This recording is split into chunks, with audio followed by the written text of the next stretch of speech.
కేటీఆర్ పై ACB case నమోదు చేయడంపై కాంగ్రెస్ నేత అద్దంకి దయాకర్ స్పందించారు. చట్టం తన పని తాను చేసుకుపోతుందన్నారు.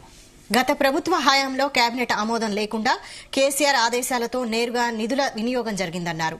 ఈ వ్యవహారంలో అవినీతి జరిగిందన్న మాట వాస్తవమన్నారు. చట్టం కింద కేటీఆర్ మీద ఎఫ్ఐఆర్ నమోదవడం అనేది సాధారణమే.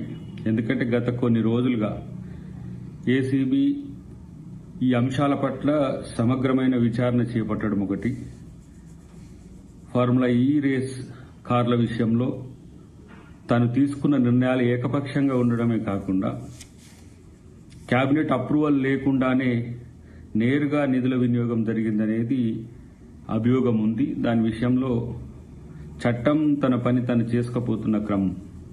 అందుకనే మనోడు ప్రతిసారి అరెస్ట్ చేసి చేసుకోండి, పెడితే కేసులు పెట్టుకోండి, ఏం పీక్కుంటారో పీక్కోండి అని ఇలాంటి మాటలు అందుకే వస్తున్నాయి అనేది మనకు దీని ద్వారా అవగతం అవుతున్నది.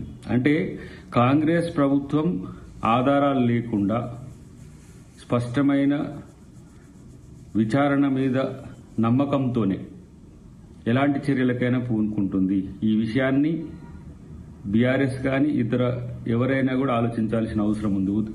ఊరికే బట్టగాల్చి మీదేసుడే, ఆధారాలు లేకుండా అరెస్ట్ చేసుడే అనేది కాంగ్రెస్ ప్రభుత్వం చేయదు.